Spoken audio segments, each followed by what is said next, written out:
అలాగే శివాలయంలో ప్రతిరోజు అభిషేకం చేస్తారు. కానీ అసలు యథార్థమునకు పరమేశ్వరుడికి అత్యంత శక్తివంతమైన అభిషేకం జరిగేది ఎప్పుడో తెలుసా? మనం మహాశివరాత్రి మాసశివరాత్రి చేస్తాం, మంచిదే. కానీ అసలు నిజానికి పరమేశ్వరాభిషేకమునకు ఒక భక్తుడు వచ్చి సంవత్సరంలో తరించిపోయే అభిషేకం ఎప్పుడు అంటే మార్గశీర్ష మాసంలో వచ్చే ఆర్ద్రా నక్షత్రంలో తెల్లవారుజామున చెయ్యాలి. చిదంబరంలో నటరాజస్వామికి చిదంబరంలో మోక్షలింగము అని శంకరాచార్యులు వారు పరమశివుడి దగ్గర నుంచి 5 లింగాలు తీసుకొచ్చారు. ఆ 5 లింగాల్లో ఒక లింగమే ఇప్పటికీ శృంగేరిలో ఉంది. శృంగేరిలో ఉండి భోగలింగం అన్న పేరుతో అభిషేకం చేయబడుతోంది. కంచిలో ఉన్నది యోగలింగం, చిదంబరంలో ఉన్నది మోక్షలింగం. చిదంబరంలో ఉన్న మోక్షలింగానికి ఆర్ద్రాభిషేకము అని ప్రత్యేకం చేస్తారు. అసలు నిజానికి దానితో కలుపుకుంటూ ప్రతి శివాలయంలో మార్గశీర్ష మాస ఆర్ద్రా నక్షత్రం నాడు తెల్లవారుజామున 3-4 మధ్యలో చెయ్యాలి అభిషేకం.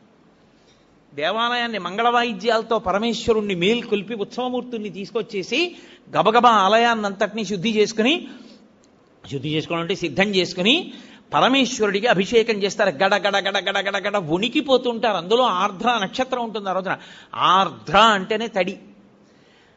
దీని మీద ఒక విషయం చెప్తుంటారు, శివ నీకు ఇదేం పిచ్చయ్యా, మార్గశీర్ష మాసం అంటేనే ఊహూయ నివడక లోకముర్వీనాథ అని లోకం అంతా వణికిపోతుంటుంది. అంత వణికిపోయే సమయంలో తెల్లవారుజామున 3:30-4 మధ్యలో ఎవడైనా నెత్తి మీద అన్ని కడవల నీళ్లు పోసుకుంటాడా? ఎందుకు అన్ని చన్నీళ్లు పోసుకుంటావు అంటే ఒక చమత్కారంగా ఒక గడుసు కవి దానికి ఒక పెద్ద అర్థం చెప్పాడు. ఎందుకలా ఆయన ఆర్ద్రాభిషేకం చేసుకుంటాడు అన్నదానికి. ఆయన మౌళే గంగా శశాంకౌ, ఈశ్వర మీకు తల మీద గంగుంది, ఒక పక్క చంద్రుడున్నాడు, ఇద్దరూ చల్లటి వాళ్లే, చల్లగా ఉంటారు ఇద్దరు తలమించి జారుతూ. పోన్లే తలమించి జారుతూ చల్లగా ఉన్నా ఏదో కింద వెచ్చగా ఉంటుంది ఒళ్ళు అనుకుందామా. పార్శ్వేవామే దయార్ద్ర హిమగిరి దుహిత, ఎడం చేతి పక్కన ఎప్పుడు లోకాల పట్ల దయ చూపించడంలో చల్లని తల్లి, పైగా హిమగిరి దుహిత మంచుకొండ కూతురు. ఆవిడ అసలే మంచుకొండ కూతురు, పైగా దయ కలిగిన తల్లి. ఎంత చల్లగా ఉంటుంది. ఆవిడేమో ఎడం భాగంలో ఉంటుంది. ఇది చాలదన్నట్టు కరచరణ తలే శీతలాంగా భుజంగా, కాళ్ళకి చేతులకి జివ్వమనేటంత చల్లగా ఉండే పావులు చుట్టుకొని ఉంటాయి. ఇంకా ఈశ్వర ఇది చాలదు మీకు, చందనం సర్వగాత్రే, ఒళ్ళంతా చల్లటి చందనం పూసుకుంటావు, ఎంత చలి. ఇది చాలలేదు నీకు. ఇది చాలలేదని మళ్ళీ మార్గశీర్ష మాసం ఆర్ద్రా నక్షత్రంలో నీకు ఇన్ని కడవలతో తెల్లవారుజామున అభిషేకమా? ఎందుకే మహానుభావ, నీకు చలి ఇట్లా. శీతం ప్రభూతం అంటే చాలా ఎక్కువ అని, విపరీతమైన చలి కదూ. మరి కనక సభానాథ, ఓ చిదంబరేశ్వరుడా, ఓ శివ, సోఢుంక శక్తి ఎలా భరిస్తావు అంటే చిత్తే నిర్వేదతత్వే. అర్థమైందయా? ఎప్పుడు కోరికలతో ఏడుస్తూ అలమటించిపోతూ ఎప్పుడు దుఃఖంతో ఉండి వేడిగా ఉండే నా హృదయంలో ఉన్న నీకు ఇంత చల్లటివన్నీ పెట్టినా తాపం పోవట్లేదన్నాడు. అందుకని శివా నీకు ఆర్ద్రాభిషేకం అన్నారు. సమస్త తాపోపశాంతి దేని వలన కలుగుతుందంటే ఆర్ద్రాభిషేకము చేత కలుగుతుంది.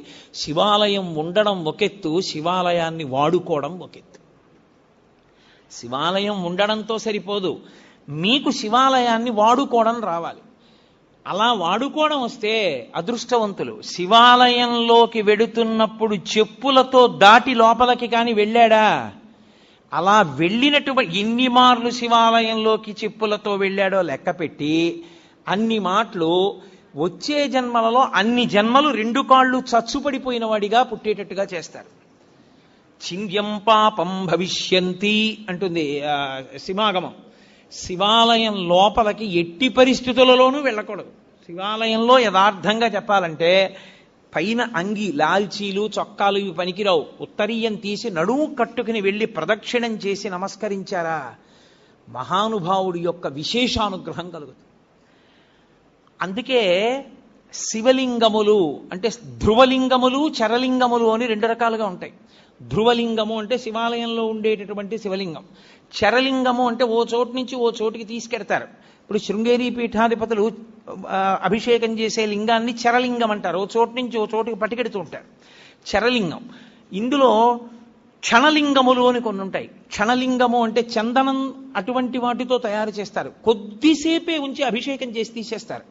అన్నంతో లింగం చేస్తారు, అన్నంతో శివలింగం చేసి ఉంచే శివలింగం క్షణలింగం, కొద్దిసేపే ఉంటుంది, తర్వాత తీసేస్తారు.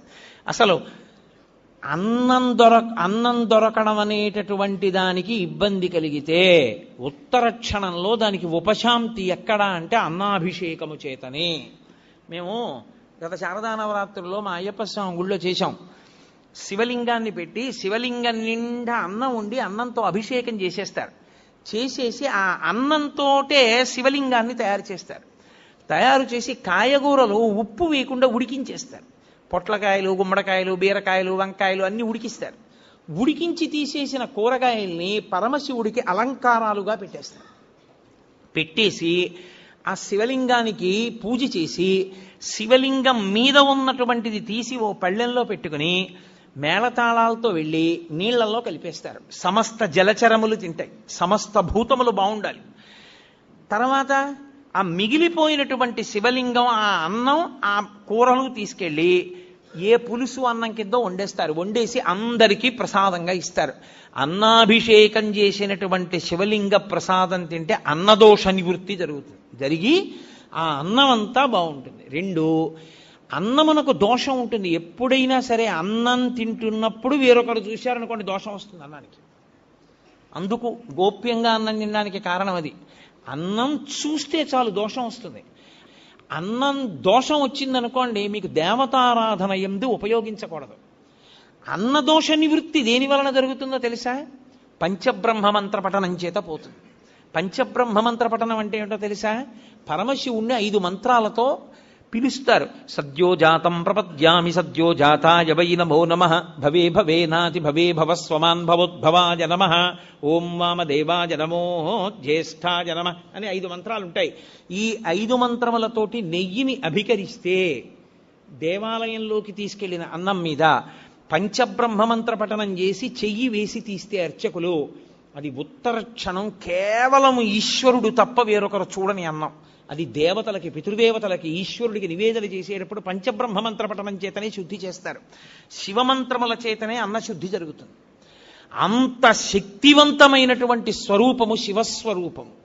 అటువంటి మహానుభావుడు ఆ శివలింగము లోకంలో 6 రకములుగా ఉంటాయి అని. శివలింగాలు కొన్ని రత్నజములు అంటారు, అంటే రత్నాలు, వజ్రాలు, వైఢూర్యాలు వీటిలోంచి శివలింగాన్ని చెక్కుతారు.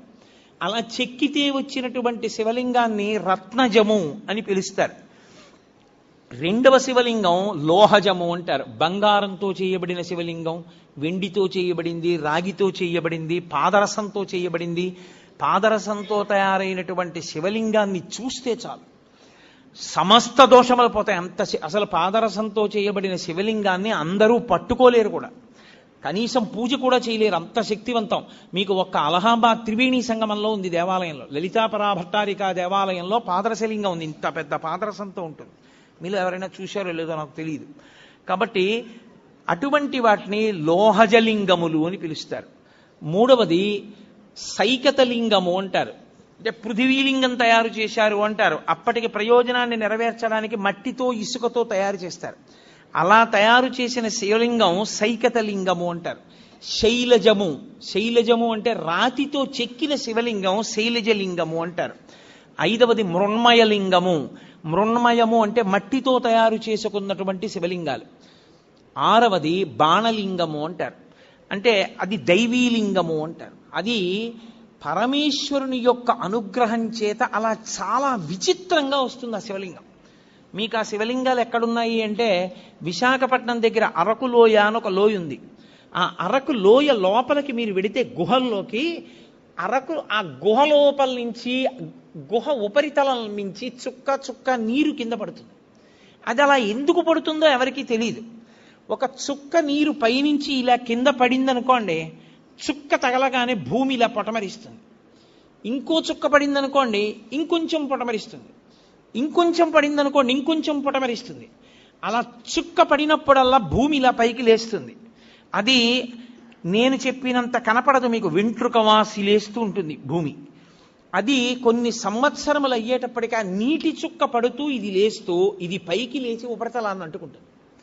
అలా పైకి లేచినటువంటి లింగములను దైవీ లింగములు అని పిలుస్తారు. అవి పరమేశ్వరుని యొక్క అనుగ్రహం చేత ప్రకృతిలో ఏర్పడుతుంటాయి. అలా ఏర్పడేటటువంటి శివలింగములు అవి అద్భుతమైనటువంటి శివలింగాలు. ప్రతిష్టా స్వరూపంలోకి కూడా వాటిని తీసుకుంటారు. తీసుకుని దారుజలింగములు అని ఒకటి కొయ్యతో చేస్తారు. కొయ్యతో చేసిన లింగాన్ని దారుజలింగము అంటారు. ఇక ఇవి శివలింగాలైతే ప్రతిష్టా కల్పమును అనుష్ఠించి మీకు ఒక శివలింగం దగ్గర చేసినటువంటి ఆరాధన కన్నా ఇంకొక శివలింగం దగ్గర చేసిన ఆరాధన మిక్కుట ఫలితాన్ని ఇస్తుంది. ఇందులో ఒక్కొక్క దానికన్నా ఒక్కొక్క దాని శక్తి దేని వల్ల మారుతుంది అంటే మొట్టమొదటిది స్వయంభూలింగము అంటారు. స్వయంభూ అంటే తనంత తాను వచ్చినటువంటి శివలింగం. కంచిలో ఏకాంబరేశ్వరుడు, లేదా అరుణాచలంలో అగ్నిలింగం, కాశీలో విశ్వనాథలింగం, ఇలాంటి శివాలయాల్లో శ్రీశైలంలో మల్లికార్జున లింగం, ఇవన్నీ స్వయంభూ శివలింగాలు. తమంత తాముగా ఏర్పడ్డాయి, ఎవరు ప్రతిష్ఠ చేయలేదు. స్వయంభూ శివలింగం దగ్గరికి వెళ్ళి మీరు ఒక్కసారి అభిషేకం చేశారనుకోండి, కొన్ని కోట్ల పర్యాయములు మీరు అభిషేకం చేశారు అని వేస్తారు. మీరు స్వయంభూ శివలింగం దగ్గరికి వెళ్ళి శివ శివ అన్నారనుకోండి, లెక్కలేదు అంత శివనామం చెప్పాడు అని వేస్తారు. స్వయంభూలింగం దగ్గర మీరు ఏది చేసినా దానికి వచ్చేటటువంటి ఫలితమును చెప్పుట సాధ్యము కాదు. అది స్వయంభూలింగం. ఇక రెండవది దైవీలింగములు అంటారంటే దేవతలే వచ్చి ప్రతిష్ఠ చేస్తారు. మీకు ఈ పక్కనే ఉందిగా అమరేశ్వరం, అది సాక్షాత్తుగా ఇంద్రుడు ప్రతిష్ఠ చేశాడు. అలా దేవతలు ప్రతిష్ఠ చేసినటువంటి శివాలయం అయితే అది దివ్యలింగములు అని పిలుస్తారు. ఇక మూడవది ఆర్షలింగములు అంటారు. ఆర్షలింగములు అంటే ఋషులు ప్రతిష్ఠ చేసినవి. ఋషులు ప్రతిష్ఠ చేసిన శివాలయం దగ్గరికి వెళ్ళి శివలింగం దగ్గరికి వెళ్ళి మీరు ఏదైనా ఓ పూజ చేశారనుకోండి, 1,00,000 మార్లు చేసినట్లు మీ ఖాతాలో వేస్తారు. ఓ మారేడుదలం ఋషి ప్రతిష్ఠ చేయబడిన అగస్త్య ప్రతిష్ఠ శివలింగము అన్నారనుకోండి, మీరు బిలవదళం వేశారనుకోండి, 1,00,000 మార్లు వేశారని గుర్తు.